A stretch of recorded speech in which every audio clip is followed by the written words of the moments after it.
Shalom saudara. Selamat hari Natal buat kita semua. Saya undang untuk kita semua bangkit berdiri. Kita mau sambut dengan sukacita Sang Juru Selamat yang telah lahir ke dalam dunia.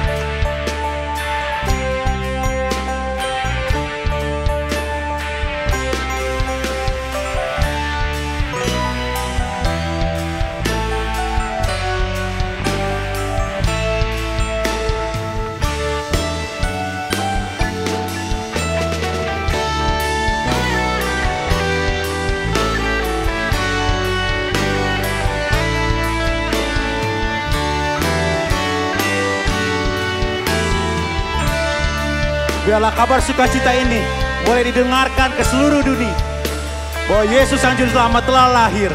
Dari pulau dan benua terdengar selalu terus lagu pujian semua bagi nama penebus.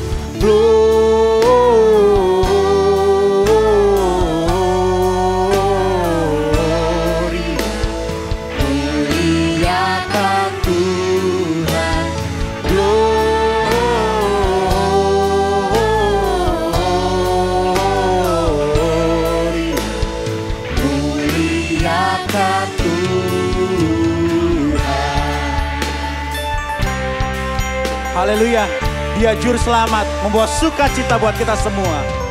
Tinggi-tinggi dalam sorga, tentara Tuhan yang kudus, tak lelah menyanyi juga di hadapan penebus.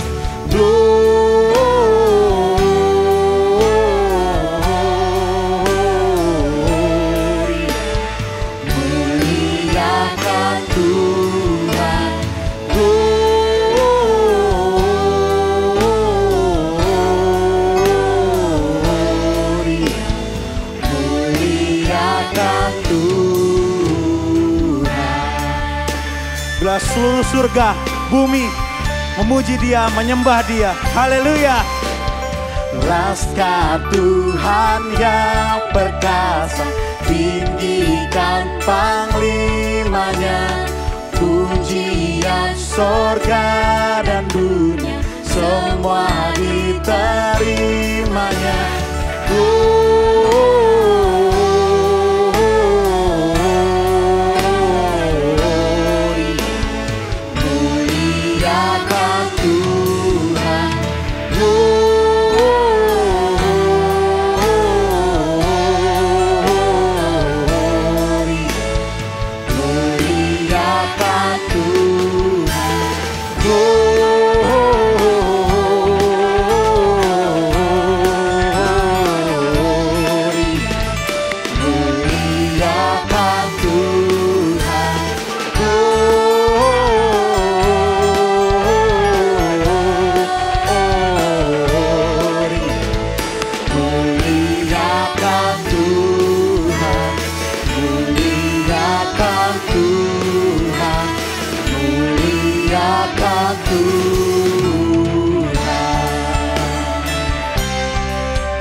Haleluya, berikan sorak-sorai bagi Allah kita.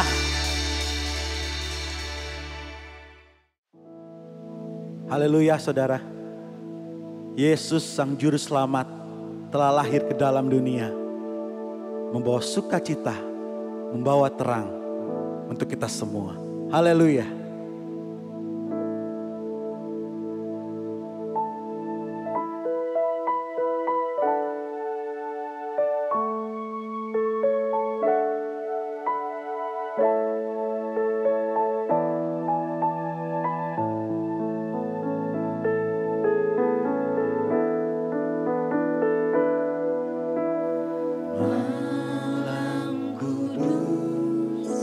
Di langit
Yesus lahir, malam mulia, malam mulia.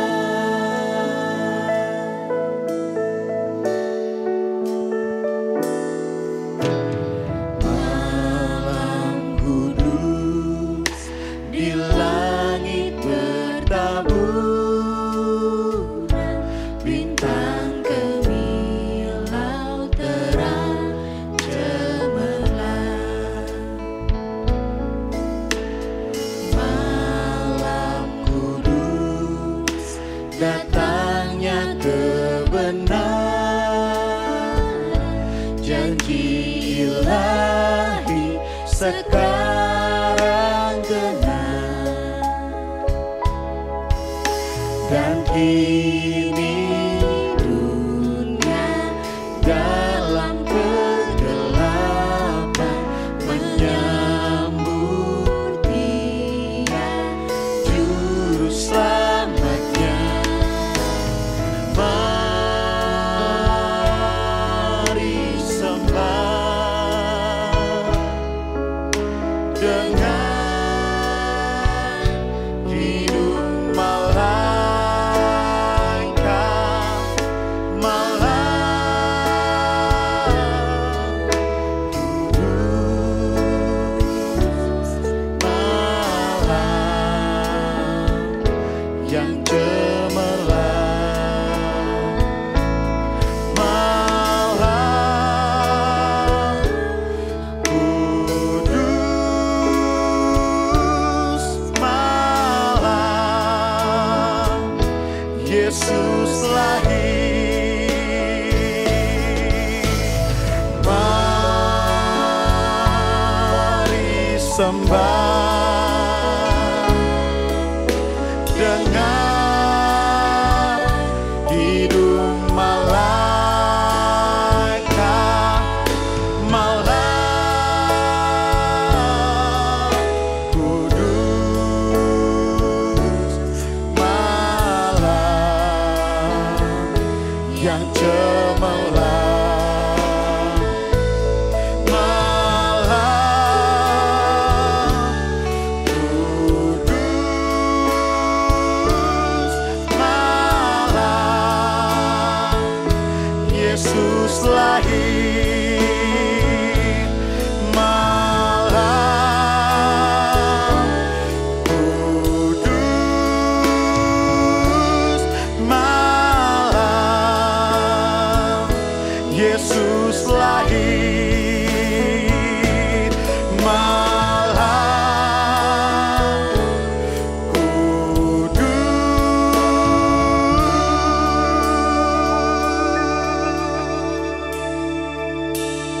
malam Yesus lahir.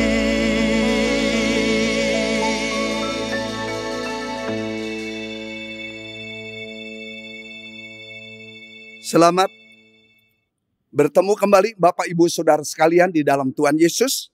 Kita akan masuk di dalam pemberitaan firman Allah dalam perayaan Natal GGP Maranatha Cimahi. Mari kita tundukkan kepala lebih dahulu, kita akan berdoa. Allah Bapa di dalam sorga, kami mengucap syukur untuk waktu dan kesempatan yang kembali Engkau anugerahkan kepada kami. Minggu berlalu minggu, bulan lepas bulan, tak terasa Tuhan. Kembali 1 tahun kami boleh melaluinya. Dan kami mengucap syukur untuk waktu dan kesempatan ini. Kami diizinkan Tuhan untuk merayakan Natal walaupun secara online. Hamba mengucap syukur, biarlah Tuhan yang memberkati pemberitaan firman Tuhan di dalam perayaan Natal gereja kami. Terima kasih Tuhan, Engkau yang menolong, Engkau yang memberkati, supaya nama-Mu sungguh dipermuliakan. Demi nama Tuhan Yesus kami sudah berdoa dan mengucapkan syukur. Amin. Puji Tuhan. Nats yang mendasari apa yang saya sampaikan terambil dari Yesaya 58 ayat yang ke-8. Katakan demikian. Pada waktu itulah terangmu akan merekas seperti fajar dan lukamu akan pulih dengan segera. Kebenaran menjadi barisan depanmu, dan kemuliaan Tuhan barisan belakangmu. Amin. Sampai sejauh itu pembacaan firman Tuhan. Saudara-saudara, kitab Yesaya itu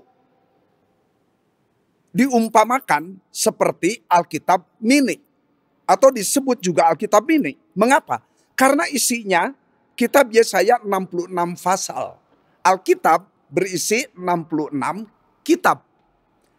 39 ditambah 27 perjanjian baru. Nah, jadi Yesaya ini istimewa. Dia dipanggil, dia diproses, dia dilengkapi dengan firman Allah, dan dia diutus kepada bangsanya, yaitu bangsa Israel. Untuk apa? Memberikan warning, memberikan peringatan, memberikan teguran. Karena bangsa Israel sudah menyakiti hati Allah, sudah menyimpang dari kebenaran firman Tuhan, sudah tidak taat lagi di dalam ketaatannya kepada perintah-perintah Tuhan. Oleh karena itu Tuhan kemudian ambil putusan akan menghukum bangsa Israel. Kalau kita baca kitab Yesaya, bukan saja bangsa Israel yang dihukum oleh Tuhan, tapi juga bangsa-bangsa lain yang ada pada waktu itu. Bangsa Moab, ada bangsa Filistin, ada bangsa-bangsa yang lain. Itu akan dihukum oleh Allah satu persatu. Termasuk dengan bangsa Babel, ya, orang-orang Babel, juga Asyur. Karena kemudian mereka menyombongkan diri. Sebenarnya kalau mereka sadar mereka adalah Allah Tuhan di dalam membentuk umat Allah yang disebut bangsa Israel ini. Nah, waktu Yesaya hidup, itu hukuman belum datang. Dia baru teriak, memberikan teguran, memberikan peringatan. Tapi waktu zaman Yesaya lewat, baru zaman Nabi Yeremia, itu hukuman sudah datang. Nah, saudara-saudara, oleh karena itu di tengah-tengah hukuman-hukuman bagi bangsa-bangsa, juga hukuman bagi bangsa Israel umatnya ini, tiba-tiba terdengar janji Allah. Bahwa Allah akan memulihkan Sion dikatakan. Ya, Sion itu artinya kata nama lain dari bangsa Israel. Karena apa? Itu bait Allah itu ada di bukit Sion. Di sanalah kota Yerusalem terletak. Oleh karena itu Allah memberikan janji kepada bangsa Israel bahwa satu hari Allah akan memulihkan bangsa Israel ini. Itulah sebabnya saya akan memberikan 1, 2, 3, 4 poin mungkin ya. Yang boleh saya bagikan 4 poin. Poin yang pertama dikatakan ayat tadi, ya, teks ini diambil dari konteks bahwa Allah akan memulihkan. Pada waktu itulah terangmu akan merekah seperti fajar. Terangmu akan merekah. Di dalam bahasa Inggris dikatakan break forth, merekah. Di sini ada satu proses, tidak ujuk-ujuk terang begitu, pulih, tidak. Tetapi ada proses, ya, ada perubahan dari saat ke satu saat yang lain, dari satu waktu kepada waktu yang lain. Nah, sejak Kejadian pasal 3, itu manusia hidup dalam kegelapan. Manusia hidup dalam ketakutan. Manusia hidup di dalam stres. Mengapa? Karena mereka mengalami mati rohani.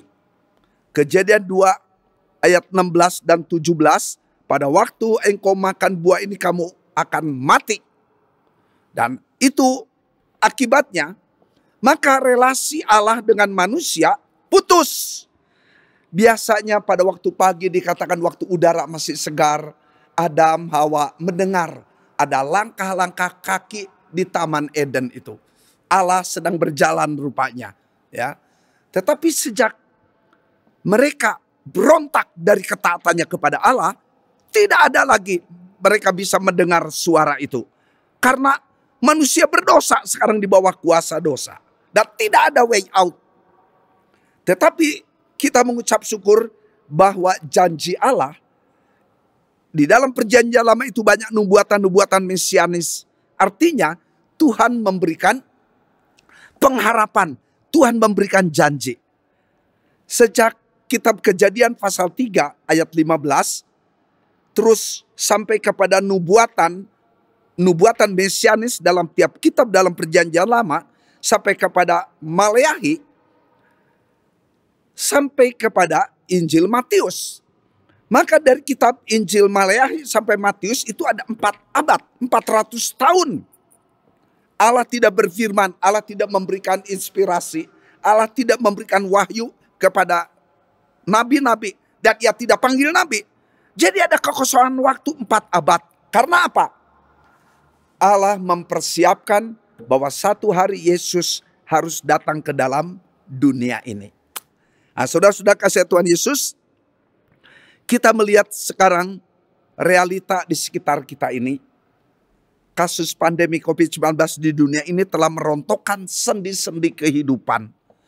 Dunia sosial ekonomi, pendidikan, kesehatan, kenyamanan keluarga, rumah tangga, bahkan agama sekalipun tempat-tempat ibadah ditutup. Seluruh dunia ada di dalam kegelapan. Ya, sampai saya mendengar khotbah dari Dr. David Jeremiah, dia katakan, ketika dunia dalam kegelapan, when the world is in darkness, we don't know what to do. Kita tidak tahu apa yang harus kita lakukan. Itulah situasi yang sedang kita hadapi. Tapi saudara, janji Allah kepada Yesaya bahwa akan ada terang merekah. Saya percaya pandemik tidak akan terus-menerus menguasai dunia ini. Pandemik tidak akan terus-menerus hal yang menakutkan di Indonesia. Puji Tuhan. Bila sikon gelap ini dijanjikan oleh Allah akan ada terang. Saya berharap dan saya berdoa akan ada terjadi pemulihan. Saudara, tanda-tanda terjadi pemulihan sudah mulai. Diproduksinya vaksin di seluruh dunia. Maaf saudara-saudara, bukan vaksin ya. Kalau disebut vaksin itu artinya dosa bersetubuh. Ya, maaf saya katakan. Tapi yang benar adalah vaksin. Ya, vaksin di seluruh dunia akan muncul nanti. Himbauan untuk apa? Imun fisik. Jadi daya tahan tubuh kita ini harus dikuatkan. Terus ada lagi katanya kita harus berjemur. Kita harus berolahraga. Kita harus makan vitamin. Ya, manfaatkan prokes ini, protokol kesehatan. Dengan pakai masker, mencuci tangan, kemudian menghindari kerumunan. Menghindari. Mencuci masker, menghindari kerumunan. 3M. Nah, namun demikian jauh lebih penting adalah tubuh kita ini yang harus kuat. Maka saya melihat terang ini mulai merekah nih. Tidak lama lagi kita akan divaksin. Ya, ada 3 vaksin yang didatangkan. Tapi nanti terserah pemerintah mana yang lebih bagus. Saudara, nanti COVID-19 ini tidak lagi hal yang menakutkan. Akan dianggap seperti penyakit malaria. Wah, saya pernah kena malaria itu. Waduh, perut sakit, demam tinggi. Berapa banyak misionaris tidak tahan meninggal dunia di Papua. Saya melihat kuburan-kuburan para misionaris ini. Tapi saya mengucap syukur, saya kena malaria. Tapi Tuhan memulihkan, Tuhan menyembuhkan. Sehingga saya boleh menjadi gembala di tempat ini sejak tahun 86, 87 sampai sekarang. Sampai kapan? Satu hari saya akan menyerahkan tongkat kepemimpinan kepada generasi di bawah saya ini. Puji Tuhan.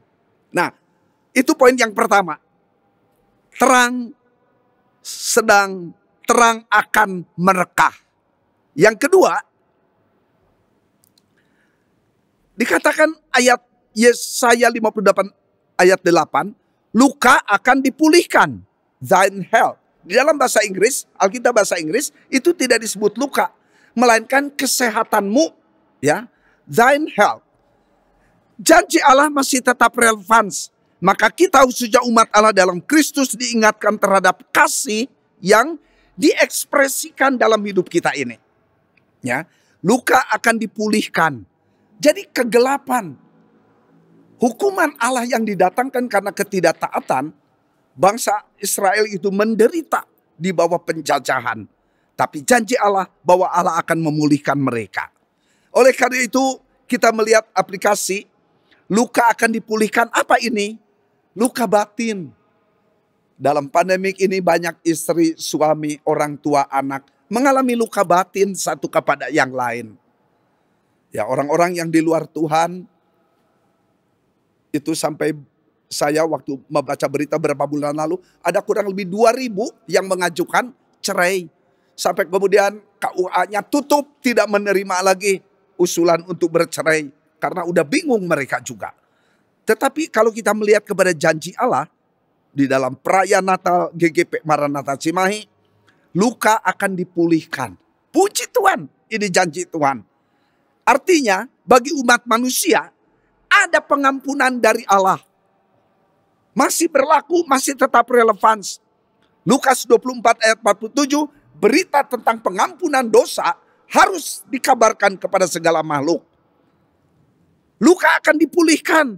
Artinya umat Allah diberikan perlindungan yang tetap berlaku. Matius 28 ayat 20b, ketahuilah aku menyertai engkau sampai kesudahan zaman. Saudara yakin? Saudara tetap beriman? Saudara percaya bahwa Allah tetap memberikan perlindungan? Puji Tuhan. Ini harus kita imani. Bahwa Allah tetap menyertai kita. Tapi kita tetap pakai hikmat. Ya, jangan kita sombong. Kemudian kita tidak mempergunakan prokes, protokol kesehatan. Jangan pakai protokol kesehatan. Tapi sambil kita tetap berdoa kepada Tuhan. Saudara, tidak ada pribadi yang mampu dan berkuasa mengampuni dosa manusia. Yang bisa menyembuhkan luka-luka rohani selain daripada pribadi Allah, pencipta kosmos di dalam Yesus Kristus. Puji Tuhan.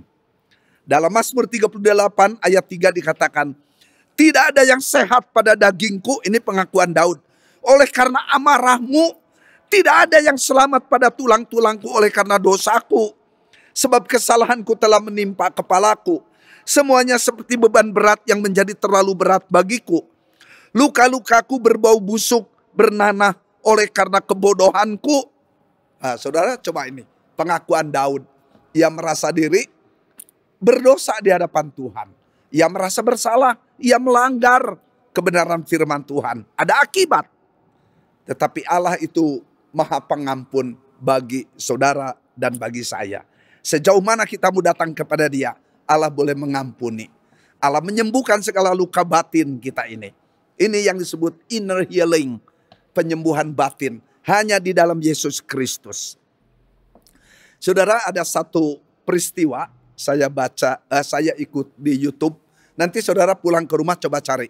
Itu ditulis oleh siapa namanya? Kok saya lupa. Umbar Skal, ya, seorang wanita, tapi bagus sekali dia. Dia suka mengungkapkan perkara-perkara kriminal. Nah, ceritanya ada sepasang remaja. Itu aktivis di gereja. Ya, itu di California, di daerah negara bagian California. Remaja ini bernama Matthew Huang. Matthew Huang ini peranakan Jepang dan Filipina. Tapi remajinya ini bernama Grace. Mereka giat di gereja. Sampai kemudian mereka bertumbuh menjadi seorang pemuda-pemudi yang cantik dan ganteng. Kemudian mereka menikah. Ya, Matthew dan Grace menikah. Mereka bekerja di satu perusahaan. Nah, kemudian Grace ini orang Taiwan. Ya, jadi mereka bertemu di California. Mereka menikah di gereja itu. Kemudian dari perusahaan mereka dikirim ke mana nih? Dikirim ke Afrika. Untuk apa? Mengadakan air minum bagi para atlet yang akan berlaga nanti di Olimpiade tahun berapa? 24 ya, di Qatar. Nah, waktu mereka menikah, dokter sudah warning bahwa mereka tidak akan mungkin punya anak. Nah, akhirnya mereka bergumul, berdoa, akhirnya mereka ngambil anak. Cuman ngambil anak, saya juga heran kenapa mereka ngambil anak Afrika gitu. Sedangkan mereka kan sipit, mereka kulit kuning ya, satu turunan Jepang, Filipina, Matthew ini, sedangkan Grace orang Taiwan. Mereka menikah tapi nggak punya anak, dokter katakan, hanya mereka mengadopsi anak. adopsi anaknya nggak satu, nggak dua, tapi 3 lagi. 1 putri, 2 anak putra. Saudara, tapi kemudian anak putri sejak di Amerika udah sakit-sakit. Tapi kemudian mereka pindah ke Afrika. Saya lupa negara, Qatar. Mereka bukan ke Afrika, ke negara Qatar di Timur Tengah. Untuk mengadakan air minum bagi para atlet nanti. Nah, tapi kemudian si putri ini tengah malam sakit. Saya lupa umur 10 tahun kalau tidak salah. Itu sakit perutnya. Kemudian dibawa ke rumah sakit. Kemudian parah sakitnya. Saudara, tak tertolong. Meninggal ini anak putri ini. Nah, di Qatar. Pemerintah Qatar ini polisi. Waktu kemudian menangkap ini Matthew dengan Grace. Dia katakan aneh. Kamu ini kuning kulitnya sipit. Tapi anak-anaknya pada hitam. Jadi dijelaskan begini begitu. Kemudian si anak putri adopsi ini juga dikatakan sejak di Amerika itu udah sakit-sakitan. Datang ke sini anak ini nggak mau makan. Tapi waktu ada perayaan apa gitu di Qatar, ini anak ini makan banyak di rumah tetangganya. Tapi karena makan begitu terlalu banyak, mengakibatkan dia sakit perut sampai kemudian meninggal di rumah sakit. Wah, ini persoalan tidak gampang, saudara. Ya, sampai kemudian Matthew dan Grace ini ditangkap oleh polisi, dipenjara, kemudian disidangkan. Matthew didakwa membunuh anak perempuan. Wah, mereka tertekan betul. Matthew dengan Grace kemudian berusaha menghubungi perusahaan. Perusahaannya nggak tanggung jawab. Mereka minta bantuan kepada attorney, ada pengacara di sana di Amerika. Mereka harus bayar. Puji Tuhan. 2-3 tahun kemudian baru Matthew dan Grace dibebaskan. Mereka keluar dari penjara dan mereka dipulihkan. Saudara, Matthew, Grace ini anak Tuhan. Tapi mengapa sampai mengalami realita yang tidak mudah? Grace, Matthew harus bayar kepada pengacara sebanyak berapa ini? Kurang lebih 2 juta hutang dia. Kurang lebih 60 miliar rupiah. Kasihan ini.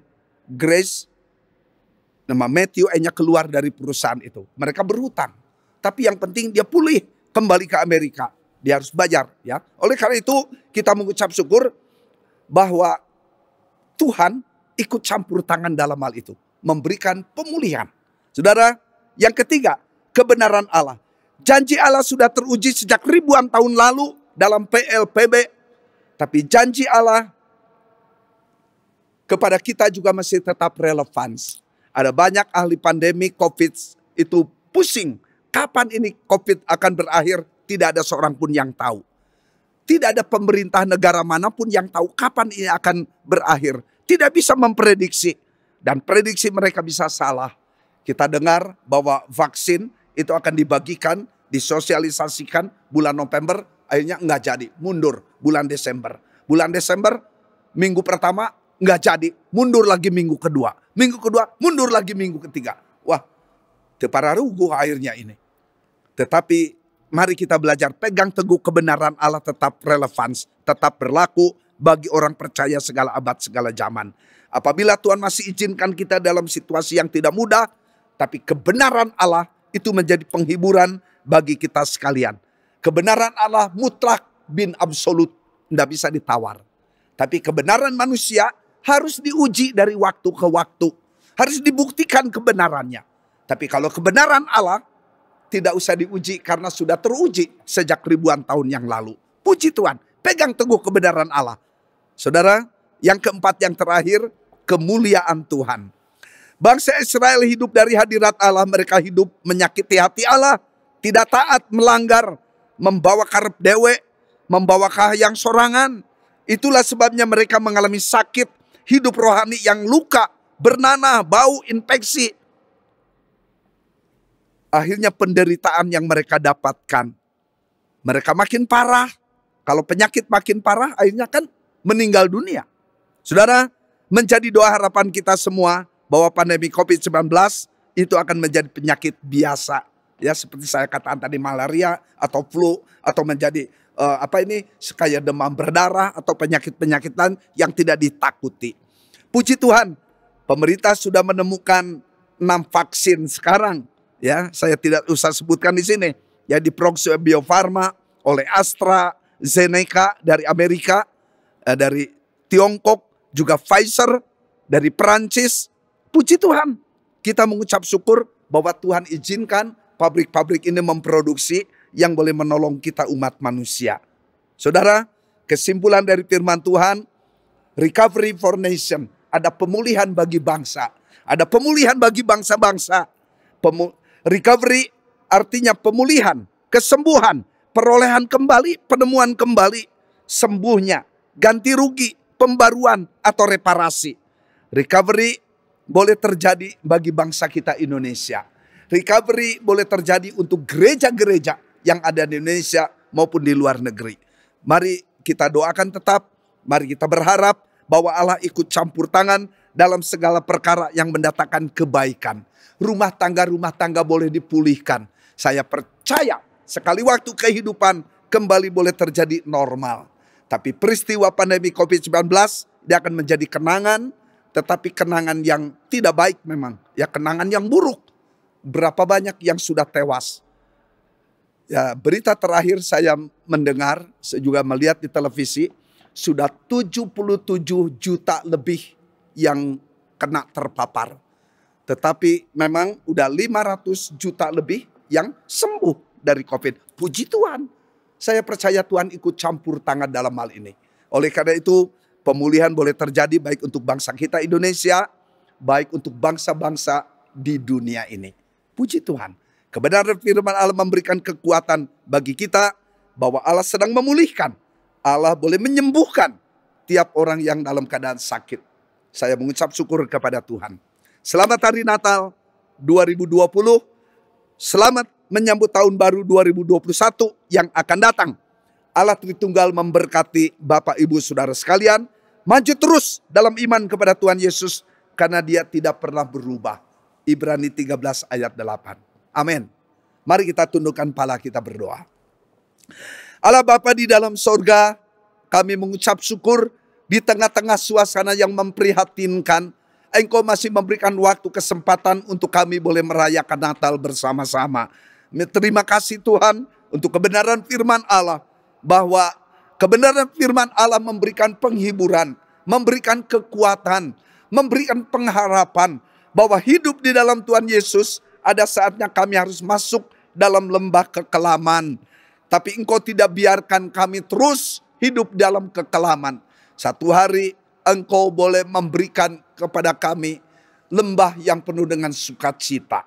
Kami keluar dari lembah kegelapan, lembah bayang-bayang maut, kepada lembah yang penuh dengan semarak, bunga-bunga, penuh sukacita, penuh dengan keharuman. Itulah indahnya hidup di dalam Tuhan Yesus. Bapa dalam sorga, hamba menyerahkan untuk bangsa dan negara kami di dalam tangan pemeliharaan-Mu. Hamba mohon berkat-Mu turun atas Presiden kami Jokowi dengan para menteri. Walaupun terjadi reshuffle, tapi kami penuh penyerahan kepada Tuhan. Demikian juga hamba menyerahkan untuk para gubernur di daerah kami masing-masing, termasuk Gubernur Jawa Barat Ridwan Kamil. Hamba mohon juga berkat turun atas hamba-Mu ini. Demikian juga hamba menyerahkan untuk TNI Polri yang boleh mengamankan bangsa Indonesia dari kekacauan, dari segala kerusuhan yang terjadi. Supaya kami boleh tentram, baik di dalam rumah tangga, dalam pekerjaan, dalam usaha dagang, di dalam pelayanan kami masing-masing. Hamba juga menyerahkan untuk tim medis yang melawan COVID-19 ini yang ada di garis depan. Hamba menyerahkan mereka semua dalam tangan-Mu. Hamba juga tidak lupa berdoa untuk keluarga-keluarga yang anggota keluarganya kena COVID-19.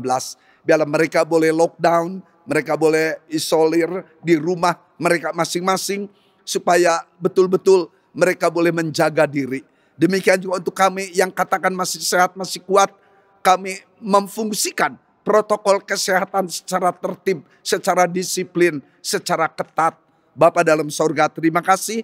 Hamba menyerahkan gereja-gereja yang ada di Indonesia. Hamba percaya Tuhan boleh memberkati tiap hamba-hamba Tuhan. Para majelis, segenap anggota jemaat, denominasi apapun juga. Tetapi juga kami berdoa untuk GGP. Biarlah Tuhan yang memberkati GGP yang ada di kota besar, di kota kecil, sampai di pedalaman-pedalaman. Terima kasih Bapak. hamba menyerahkan segenap anggota jemaat-Mu di dalam pemeliharaan tangan-Mu. Demi nama Tuhan Yesus, kami sudah berdoa dan mengucapkan syukur. Kasih dari Allah Bapa, anugerah dari Tuhan Yesus Kristus, persekutuan dalam pribadi Roh Kudus, senantiasa menaungi memberkati saudara-saudara sekalian hari ini sampai Maranatha, kedatangan Tuhan Yesus yang kedua kali. Amin. Selamat Natal, salam sehat selalu. Amin.